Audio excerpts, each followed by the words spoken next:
Thank you for joining me today for this briefing that was originally held with our Global Board of Directors to prepare for our Johannesburg meeting on the Sustainable Development Goals in May of 2015.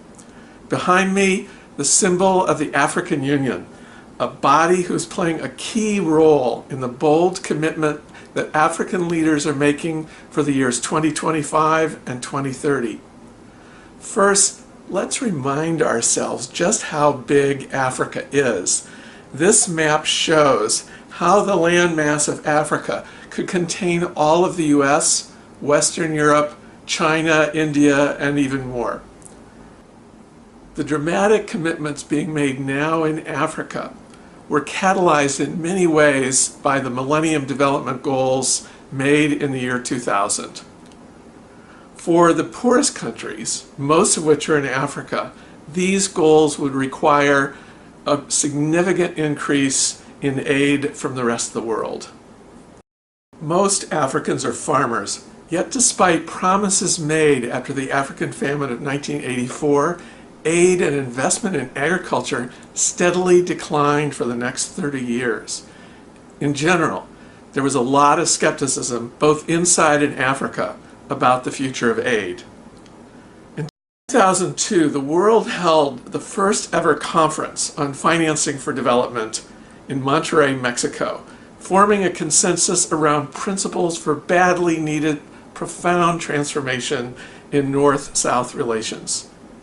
To give you one example, in Tanzania in 2002, there were 20,000 different donor-driven projects completely uncoordinated. The government of Tanzania could not even dream of keeping track of them all. The Monterrey Consensus agreed that aid should be transformed. The countries, first of all, should own their own development priorities and processes and be responsible for transparency, accountability, and effectiveness. In other words, for good governance. Countries should pay for their own development by mobilizing their own resources, improving trade, attracting direct foreign investment. Aid should be reserved for those countries that need it the most. Finally, policy coherence, which is a nice way to say that donor governments should not be trying to help poor farmers with their aid budgets while undermining them with subsidies to their own rich farmers. Perhaps surprisingly, it wasn't the donor countries who took this very seriously at first, but Africa. The very next year, at its 2003 African Union Summit in Maputo, African leaders committed to create country-owned strategies through a unified process called CAADP, the Comprehensive African Agricultural Development Program.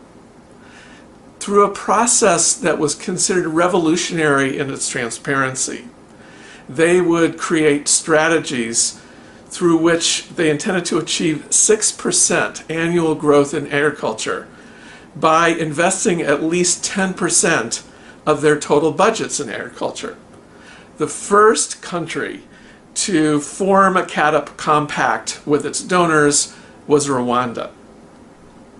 The next step in ending hunger in Africa was actually taking place in Brazil. In 2003, Brazil launched its national Zero Hunger program, which reduced hunger and extreme poverty across that huge country at a completely unprecedented rate of progress.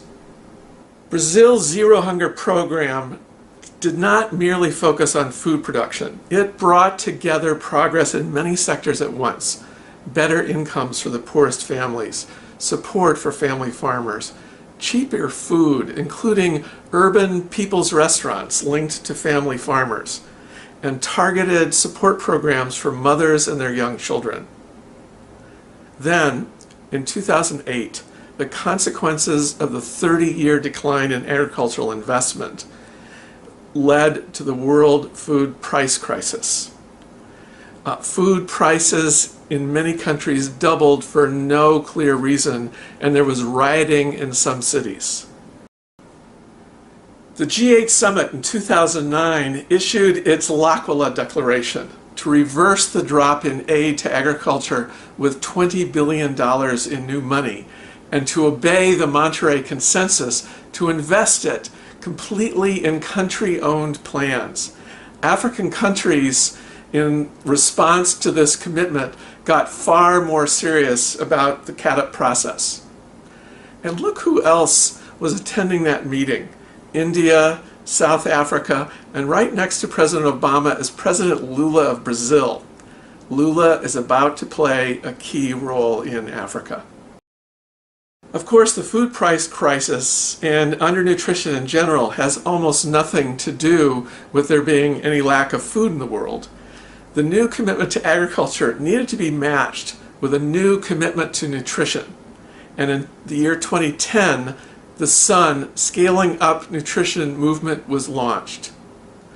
The majority of SUN countries are in Africa.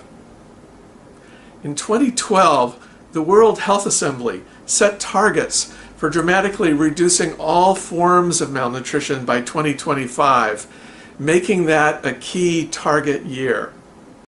Later in 2012, at the Earth Summit in Rio, the Secretary General launched the process to create goals beyond the Millennium Development Goals.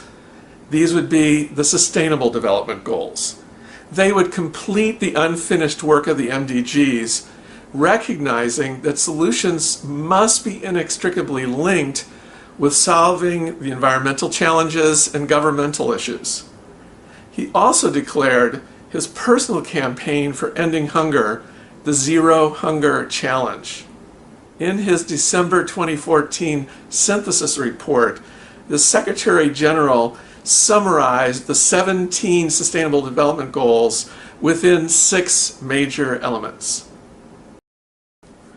In 2013, the 10th year of CAADP, President Lula met with the African Union to develop a more comprehensive strategy to end hunger in Africa by 2025. It included collaborating better with civil society and the private sector. It included social protection and nutrition programs within the CAADP strategies, and it included a much greater focus on youth and women. This, which is often referred to as CAADP 2.0, was ratified in mid-2014 in what's known as the Malabo Declaration.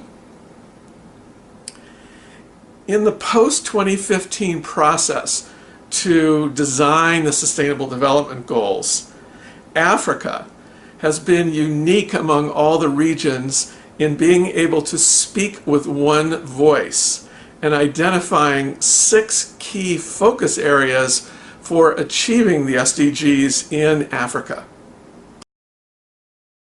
The most recent analysis by the UN, the African Union, and the African Development Bank points out that while Africa has not met the MDGs and got to a very slow start in making progress, there is some hope.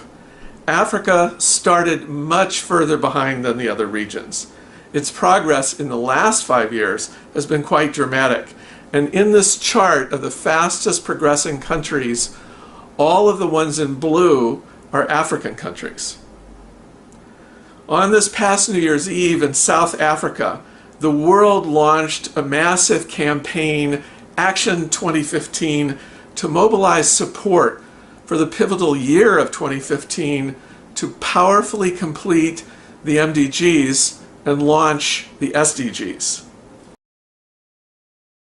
Africa also declared 2015 to be the year of empowerment of women. And in fact, the UN agency UN Women is now being led by an African woman. Technically, Africa could end hunger by 2025 and poverty by 2030, but not without dramatic political transformation. Africa's leaders have boldly expressed the political will to take the actions needed to end hunger, but will it happen, and will it happen fast enough?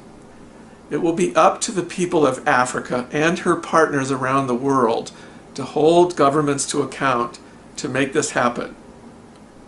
You can find all of the documents cited in this briefing on our website advocacy.thp.org. Thank you.